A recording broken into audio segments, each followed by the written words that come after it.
السكر هذا؟ يا بيطلع يا بينزل. ام ربيع، يوسف، اعطونا معلقه سكر. شو السكر؟ يعني ليش شو بده يكون السكر؟ هبط معي السكر فجأة بدي ارفعه. يلا ثواني بكون عندك. اللي بتفلسف. تفضل ابو نزار. هاتي.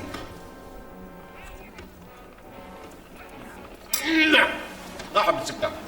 الله يعافيك من هالمرض بجاه الرسول. بدك شيء؟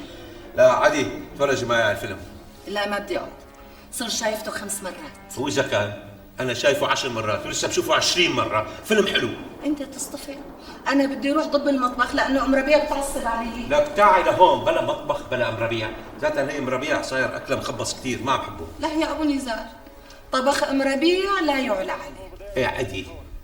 ما بدي اقعد لانه ما بدي اتفرج على التلفزيون، واذا بدي اقعد ما بدي اشوف الفيلم. لا اله الا الله محمد رسول الله. ها هي طفينا الفيديو كمان. عادي. ليش بدك يعني اقعد معك؟ لانه ضايج. ما احلاك يا ابو نزار وقت بتضوج. تعرفي يا ام يوسف شو هو الشيء المشترك بيني وبينك؟ ما في شيء منوب. لا في. انت وحيدة وانا وحيد.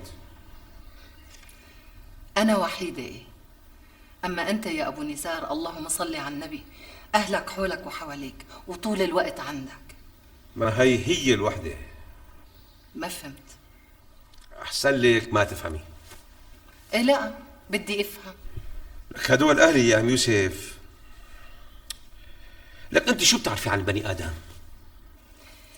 بعرف اللي لازم اعرفه. لا طيب هاتي شوف احكي لي عن بني ادم تعرفيه، يعني كيف بتصرف، شو بفكر، وين بيروح وين بيجي، شو بحب شو بيكره. شو ابو نزار، بالظاهر جاي على بالك تتسلى فيه؟ لا والله عم بحكي من قلبي، يعني انا بدي اشوف يعني انت شلون بتشوفي الناس. طيب بتحب احكي لك عن بني ادم بتعرفه ولا بني ادم ما بتعرفه؟ يا الله، لك اذا ما بعرفه شلون بدي اعرف اللي عم تحكيه انت صح ولا غلط؟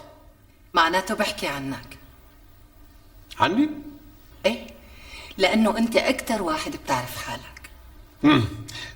طيب يعني شو بدك تحكي عني؟ انت قل لي عن شو احكي لك. طيب احكي لي يعني شو بتشوفي فيني؟ هلا انت صار لك عايشه معي 6 سنين، فيعني المفروض انك يعني تكوني تعرفيني منيح. هاتي اللي شوفي لي شو الغلط فيني؟ اول غلط انه انت كان لازم تتزوج من زمان. هي بعرفها. بس بتعرف ليش ما تجوزت لحد هلا؟ طبعا بعرف. ليش؟ يعني طبعا لانه يعني مرقت ولا وحده تناسبني. معقول يا ابو نزار؟ ايش شو هالحكي هاد؟ واحد بمكانتك ورزانتك ما لقيت بعد كل هالعمر بنت بكل هالدنيا تناسبك؟ لكن ليش ما تزوجت؟ والله ما تزوجت. انا بشوف انه في سبب تاني غير اللي قلت لي اياه، سبب ما حدا بيعرفه غير انت ورب العالمين. يخرب بيتك والله مزبوط. هلا يمينا من سيرة جواز. هلا قولي لي انت شو رايك في بعد هالسنين يعني اللي قضيتيها بهالبيت؟ ما بتزعل؟ ليش بدك تقولي شيء بزعلني؟ والله يا ابو نزار انا بدي احكي بصراحه، فاذا اعطيتني الامان بحكي. امان؟ صار لي زمان كثير ما سمعت هالكلمه. روحي وعليكي الامان. انت بخيل كريم، طيب لئيم، بتحب ناس ما بيستاهلوا انك تحبهم، وبتكره ناس المفروض انك تحبهم. لك وين رايحه؟ كملي. يو شو وين رايحه؟ بدي افتح الباب. لك عمره ما ينفتح الباب، كملي. بكمل يا ابو نزار، بس خليني اشوف مين على الباب. داري والله مالك قليله يا ام يوسف.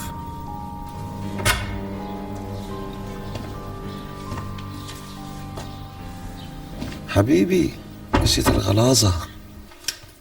تفضلوا. يسلم ام ربيع. الله يسلمكم. انا بضيفك عم. معلش، شكرا ام ربيع. عفوا.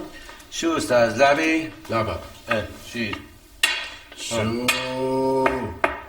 شو عم؟ والله متحسن لعبك كتير. اخي لا متحسن ولا شيء ها؟ انت عم سايرني بس. خلصنا مليت. طيب خلص يعني ولا يهمك بس ما تزعج حالك يعني بلا اللعبة كلها. تعرف امبارح عمك ابو يزن مر لعندي بعد ما رحتوا. توقعنا هالشي. وكيف توقعتوا؟ باسم امبارح شايفته وقايلت له انك مريض. ايوه. يعني ان شاء الله عمو ما تناقرتوا. ليش عمك عتو ببطلها؟ بفوت مثل ديك الحبش نافش لي حاله وبينعق مثل البوم، بعدين بيدير ظهره وبيمشي. ايه لا عمو، والله ابو يزن خطاي درويش. ايه حاجتك بقى؟ ايه والله وحده درويش غيري. انت درويش ولك انت الشيطان بياخد منك دروس. عمو بس اهم شي ما تكون انزعجت يعني لانه بتعرف انت اخطر شي على مريض السكر انه يعصب. ليش هو فارقه معه ان طلع معي السكر والنزل؟ المهم انه يدج كلامه ويمشي. معناتها يبدو انه زعجك منيح. إيه بس وينك؟ انا ما سكت له، قلعته ولحشت له الزهر بوشه. قلعت عمو ابو يزن؟ ليش انا عندي حدا كبير غير الجمال؟ إيه ان شاء الله بيطلع لك حرتبة مثل الجمل. بس انك تقلع ابو يزن هذا خبر بيروق عليه بابا كتير. جاهزين الغدا يا ابي يوسف؟ عمو معلش انا لا تحسب حسابي، انا الحقيقة بس جاي اطمن عليك وامشي. شو يعني بتتركني اتغدى لحالي؟ اذا هيك لا. شو طبخت لك ام ربيع اليوم؟ من طبخة امبارح دجاج. دجاج؟ يا حسرة ليش انا شو باكل؟ يا سمك يا شرحات مشوية يا اما دجاج. ولك يسلم لي الوش، ان شاء الله 1000 مليون صحة. تعرف لك بسام، اللي هلا ام ربيع كأنه نفسها على الطبخ متغير، يعني اكله صاير مدري شلون ملخبط لخبطه. لك الله يرحم ايام عبد الرزاق ابو نورس. إيه كان يطبخ طبخ يطبخ طبخ، لك اكل ما اشبع. فعلا الله يرحمه، بس عمو يعني الحق عليك، مو انت قلعته لعبد الرزاق؟ لك اخي ايده كسوريه، لك كل يوم يكسر لي يا زبديه يا صحن يا شيء، إيه ما خلى لنا شيء بالمطبخ. وهدول قديش حقهم يلي عظامك دهب. شو عمو؟ لكان قلت لي انه امك وابوك ما اجوا معك مشان ما يزعجوني، ما هيك؟ لا هو ابو نزار مو بكير على الغداء؟ لا مو بكير مو بكير. صحة عمو صحة، اشرب لك كاسة مي. لا ما بدي هلا بتروح لحالك. عمو بدي اسألك سؤال بس يعني هو سؤال فضولي شوي. شغلك ماشي وانت قاعد هون بالبيت؟ طبعا لكان واقف. عمو قصدي يعني انت واثق بالموظفين اللي بيمشوا لك شغلك؟ طبعا بوثق فيهم كثير. إيه الحمد لله عمو الحمد لله، لانه مثل ما بتعرف يعني الثقة فعلا بهالايام صارت معدومة. ايه فعلا ما عاد في ثقة بين الناس، وعند القريب قبل الغريب. ما فهمت؟ ولو يا ابن اخي انت اللي بتفهم. يعني بفهم من كلامك عمو انه مالك ثقة فينا؟ لا تفهمني غلط، انتو بالاساس ما دخلكن لانه ما في بيناتنا شغل. هو عمو انا بصراحة بتمنى يصير شغل بيناتنا حتى يعني ما تعود تصل غير فينا. شغل شو؟ يعني عم بقول عمو انه ايه خلاص يلا يا ابو يوسف ساعدينك شوي، لكن الولد بده يروح على شغله، خلصينا. طيب عمو يعني شو عرفك اني مستعجل؟ شايفك عم تتحرقص ومستحي تقلي. انا عم اتحرقص لامشي. انا عم اتحرقص لتطلع روحك. طيب عمو عاوز مني شي هلا؟ بدك تمشي قبل ما تتغدى؟ يعني انا بصراحة عمو كنت حابب اتغدى معك بس مشان سليك. ايه عاد معلش. معلش يا عمو غير مرة ان شاء الله. دير بالك على صحتك، يلا بخاطرك. الله معك. والله وعندك كرامة.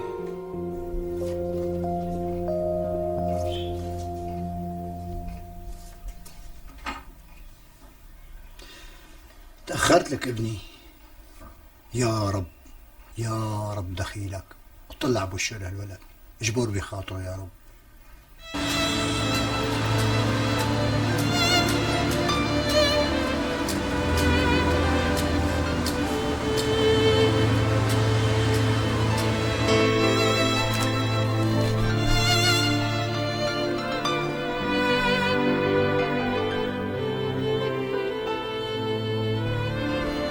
الله يا ابو نزار الله. قد ايش صار لي ما شفتها؟ من سنين، من يوم ما تركت من عندها. يا ترى شو صار فيك؟ عايش ميت؟ الله اعلم.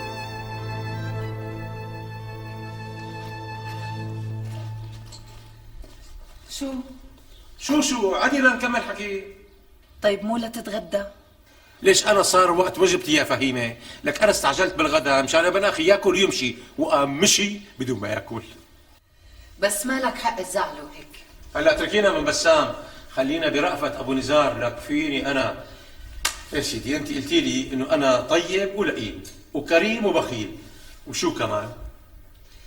يا سيدي طيب لئيم، يعني طيب مع اللي بتحبهم، ايه ولئيم مع اللي بتخاف منهم. ما كل الناس هيك. بالعموم ايه، بالنسبة لا. شو هي النسبة؟ مانك سمعان بالنسبة والتناسب؟ هلا هالكم كتاب اللي قريتيهم بدك تطالعيهم براسي؟ أنا قصدي نسبة الطيبة واللئم عند الإنسان لازم تكون كتير مدروسة لحتى يعدل بحكمه وما يظلم حدا. انت فظيعة لما بتتفلسفي. وقت اللي بغلط اللي هون غلطتي. تفضلي ستي، تفضلي كملي. انت هلأ مثلا وقت بتكون طيب ما بتكون طيب كتير، بتكون لطيف. بس وقت بتلتئم بتصير يا لطيف، مثل ما عملت مع ابن أخوك بسام اليوم. لك هذا أتعلب من أمه وأبوه، لك أنت شو بعرفك؟ لك أنا اللي بعرف. ومثل ما عملت امبارح مع أخوك أبو يزن. هلا ايميلي أبو يزن على جنب. هلا أنت اللي قلتي طيب لئيم وفهمناها، أما كريم بخيل هي اللي ما فهمتها. إنه أنا كريم ما اختلفنا، أما بخيل هي منين جبتي لي إياها؟ بخلت عليكي أنا بشيء؟ علي أنا؟ الله يشهد لا. على بيتك وحالك كمان لا، على رفقاتك كمان لا. أما على أهلك اللي مالهم غيرك ولا لك غيرهم، بخيل ابن بخيل. لا هي ما اتفقنا عليها. بس أنت أعطيتني الأمان. إيه طيب أعطيتك الأمان، بتقومي بتسبيني بتقولي بخيل ابن بخيل؟ يا ستي وسحبت منك الأمان. أنا آسفة أبو نزار مشان أبوك زلة لسان، والله يرحمه أصلا أنا ما كنت بعرفه. طيب قبلت اعتذارك. شرفي روحي جيبي لي الوجبة، لأنه كلامك نشف لي الدم بعروقي. إيه مو لخلص حكي؟ بعدين مثل ما بدك. شو العقل اللي عندها؟ تقري القراية مفيدة والله.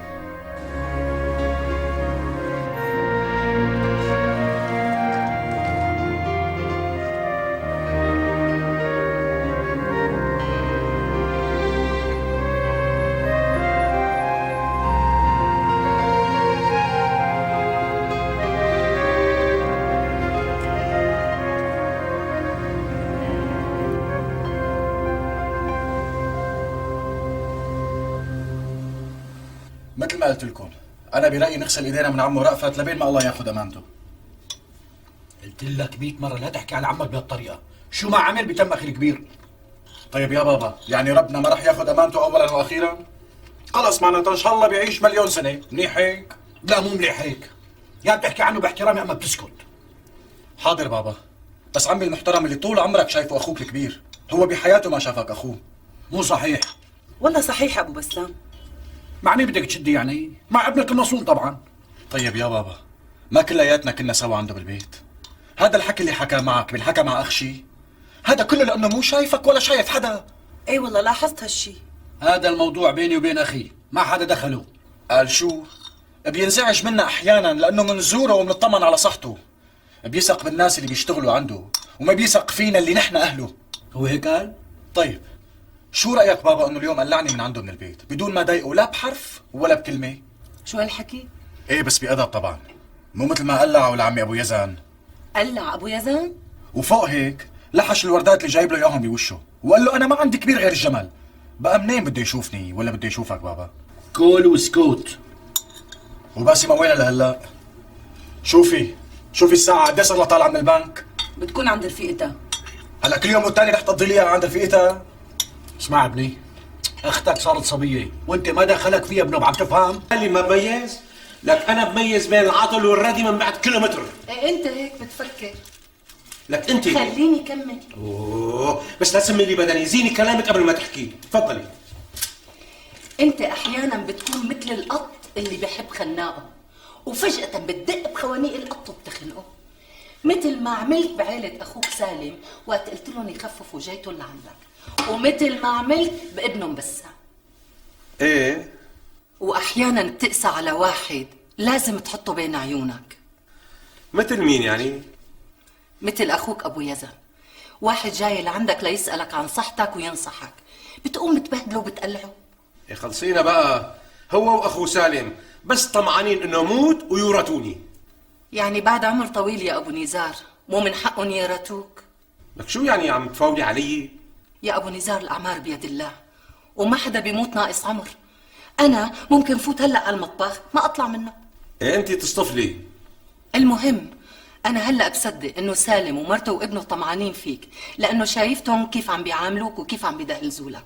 بس ابو يزن لا، لانه اللي بده يطمع بالتاني بيمسح له جوخ، بيوافقوا على غلطه، مو بيناطحه وبيقول له انت غلطان.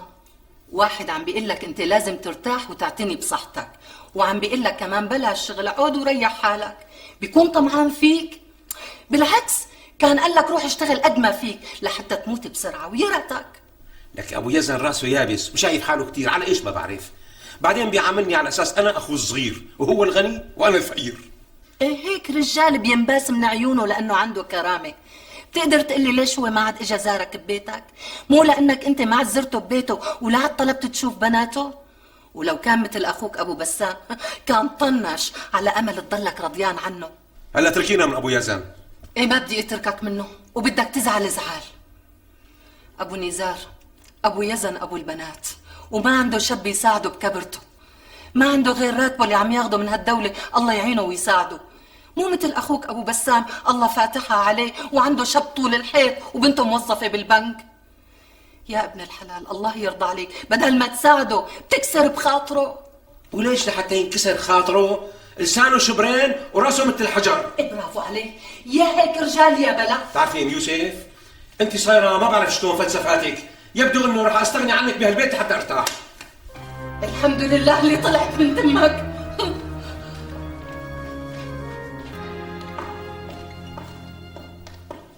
يوسف وين رايحه؟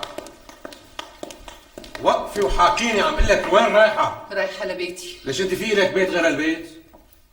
أنا هاد مانو بيتي ولا بعمره كان بيتي، أنا هون خدامة ماني صاحبة ملك. لك حاجه بقى، والله فكرتك عم تمزحي. ليش بتعرفني أنا بلا مزح؟ خاطرك. لك حاجه بقى، لك اتركي من ايدك، ما لك بدي. انا اللي بقول عنك عليه وبقول انه انت العين السهره اللي علي. طالما بتزعل يا أبو نزار من كلمة الحق أنا مالي شغل عندك. هلا ما بدي افهم انت ليش مزعوجه، بصطفي مني لاخي. حرام، ما بيجوز، هذا أبو البنات. شو يعني ابو البنات؟ واذا كان بنات، البنات بيسووا 20 شب، يعني عاجبك كثير هذا بسام؟ إيه بدك تصالحه لأخوك أبو يزن؟ لا هيك عم تتدخلي بخصوصياتي، هي ما اتفقنا عليها. بس الظلم حرام يا أبو نزار، وأنت هيك بتكون عم شوفي تظلم. ام يوسف، روقي، طلعي قري لك كلمتين وبكره الصبح نتفاهم. يلا ام يوسف، لك يلا بقى، لك انا وبيتي ما مسوى شيء بدونك. يلا ام يوسف، الله يرضى عليكي. هلا بيطلع خليها. يلا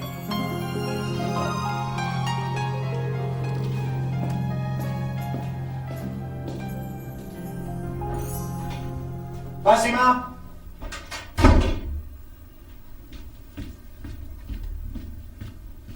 مين هذا الشاب اللي كنت انت وياه اليوم؟ أنا شاب. أنا شاب؟ الشاب اللي كنت عم تتمشي انت وياه قدام البنك. مشان هيك دمك فاير؟ بس ما سألتك بتجاوبيني، أحسن ما أنسفك كف. ريلاكس لك ها؟ بسام انا ما بسمح لك. اهدى بسام، بكفي. بابا مو من حقه يحكي معي بهي الطريقه، بعدين انا ما عدت صغيره. بابا انت مهما كبرتي بتتمي بنظرنا صغيره، وهالمره انا يلي عم بسألك. بابا هذا الشاب بده يخطبني، وكان عم يسالني اذا في مجال يبعت اهله ولا لا. أيوة، قلتي لي علي هالحكي؟ هذا مو شغلك وما بيحق لك تحاسبني. باسمة، بسام اخوكي، شلون يعني ما بحق له يحاسبك؟ بابا لما بتكونوا انت وماما موجودين ما بحق له يحاسبني. يلا تفضلوا لشوف، حاسبوها انتو. يا ماما يا بسام، طالما النية سليمة ليش بتعصيب؟ وكيف تعرفتي عليه؟ كنت شوفه بابا أنا وطالعة من الوظيفة، بس ما كان يحكي معي. بعد فترة حسيت إنه مهتم فيه، حكاني وبكل أدب سألني إذا كنت مرتبطة. وقلتي له لا؟ قلت له لا، بس ما عم فكر إني ارتبط. طبعا وقام دبك. قمت أنا دبقته. شو هاد؟ بابا شاب آدمي وظريف وابن عالم وناس، يعني وافقتي انه يتقدم لك؟ بس إن شاء الله يعجبكم. ولك ليك وشو عم تحكي؟ لك بدك تحطينا تحت الامر الواقع؟ لا، أنا عم حاول لكم إنه من حقي اختار اللي بيناسبني. ونحن؟ أنتوا لازم توافقوا بابا طبعا. وليش طبعا؟ لأنه بس تتعرف عليه رح تكتشف إنه نحن اتنين كتير مناسبين لبعض. وهذا منين رعيت ابوه؟ بسام هذب ألفاظك. بابا إذا سمحت خلي الكلام بيني وبينكم هو ما يتدخل. معلش حبيبي اتركنا مع اختك شوي. طيب ماشي، انا رايح اسهر عند نوار احسن ما فيش خلقي فيها. ما بدك تعشى؟ لا ما بدي اتسمم. ايه باسمة خبرينا لشوف، صار لك زمان عم تشوفيه؟ بصراحة ماما نحن صار لنا 6 أشهر نعرف بعض، بس ما بنشوف بعضنا كتير. وقت اللي عم تقولي انك عند رفقاتك عم تكوني معه؟ لا مو دائما، وغالبا مشاويرنا بتكون تمشاي على الطريق، يا اما بنروح على شي محل نشرب قهوة، وكل المحلات يلي بنروح لها طبعا بتكون مليانة ناس. طبعا. هي بابا احكي لنا عن صهرنا عريس الهنا. بدون مسخرة إذا بتريد بابا. عفوا انا اسف بعتذر منك، تفضلي.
ليش لا؟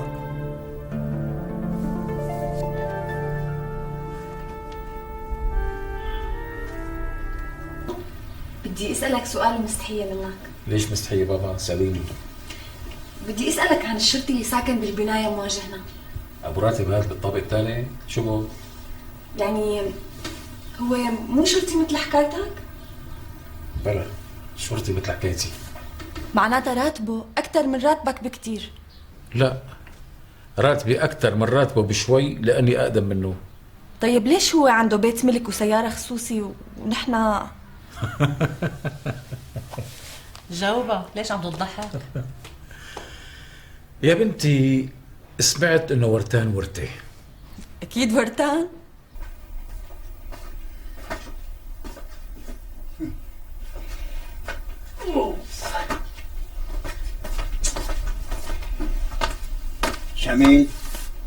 شامل ايوه بابا. إيه شو بنا بابا، شو بنا؟ صباح الخير. قوم يلا غسل وشك وتنشط. قوم قد ايه صارت الساعة؟ لا تخاف بكير كمان. انت يخزي العين، نمت بكير. تعرف نمت ما حسيت على شيء بالدنيا. تعرف شايف منام انك بدك ترتاح كثير. الله يسمع منه. يلا الحقني بابا، يلا يلا جاي. اوه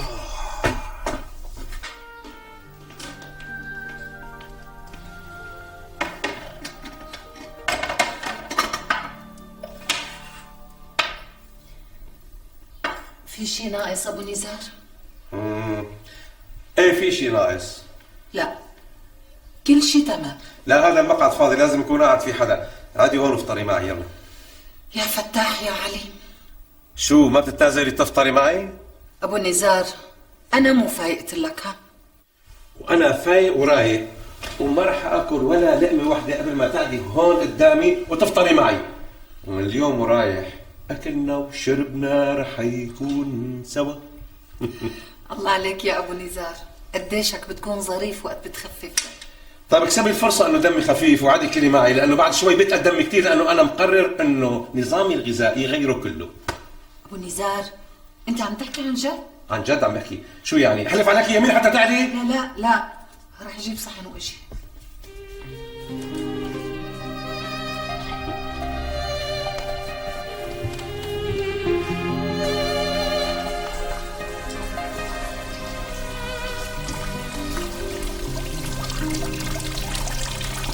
كمان اليوم بدك تنزل تدور على شغل؟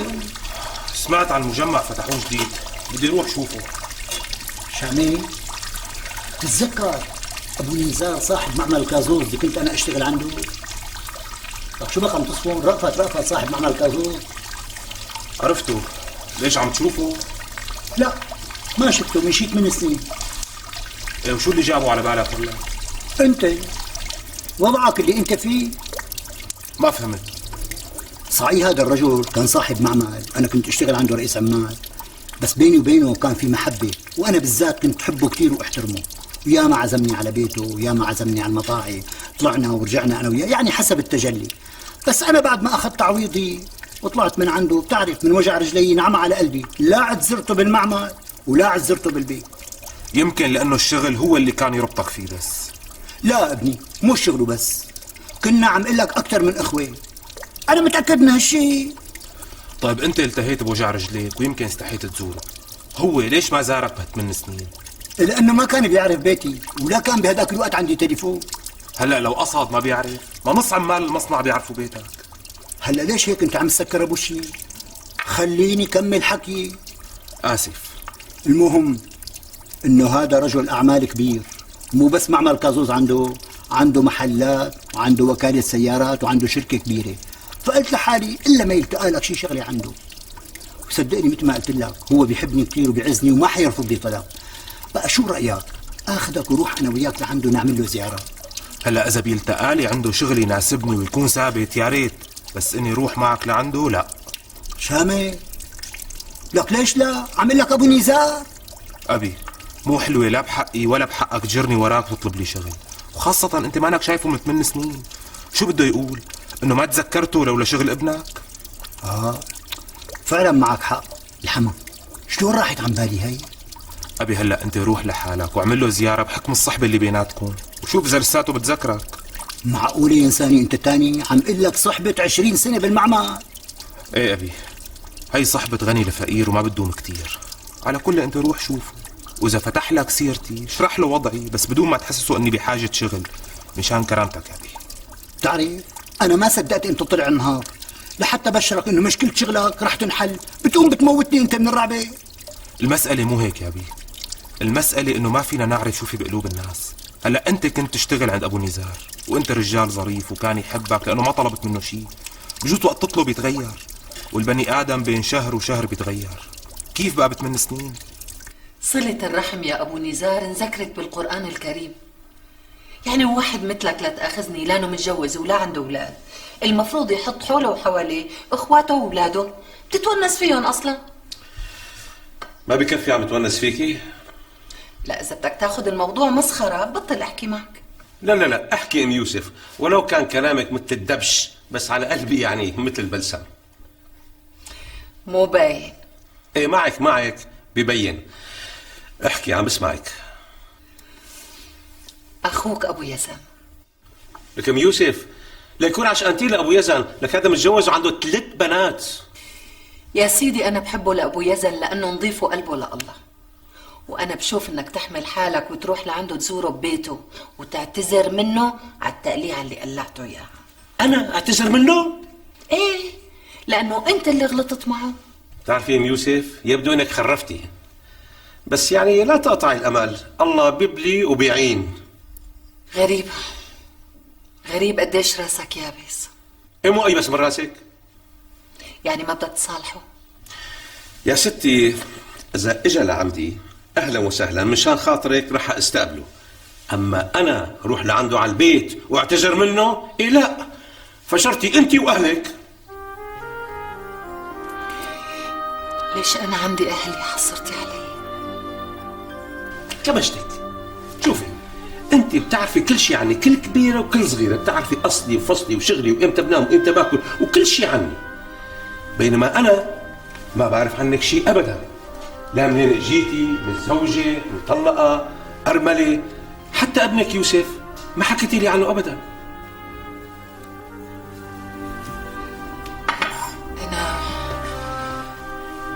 أنا ما عندي شيء أحكي لك عنه. وين رايحة؟ خلص عادي ولا تحكي شيء. أنا بدي فوت على المطبخ أشتغل، كمل شغلي. بدك أعمل لك شاي، قهوة، أي شيء؟ لا ما بدي لا شاي ولا قهوة. أنا رح ألبس وروح شق شوي على المصنع. ناوي تطلع برات البيت؟ إيه لازم أطلع، بعدين شبني ما فيني شيء. شوفي أي خلص لازم روح، لا تزعلي. الله معك.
الو، مو هون نوفوتيل امل؟ السيد رامز موجود؟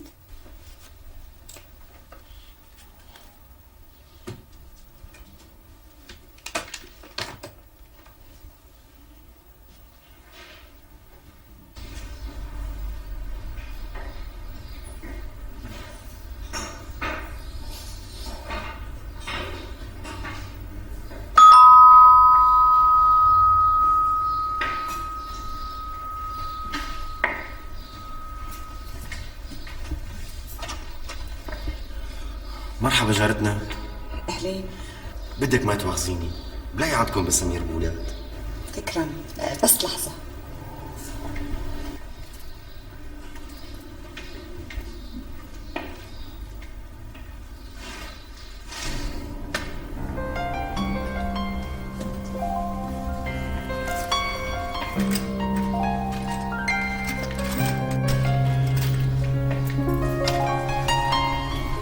تفضل، خذ حاجتك ورجع الباقي.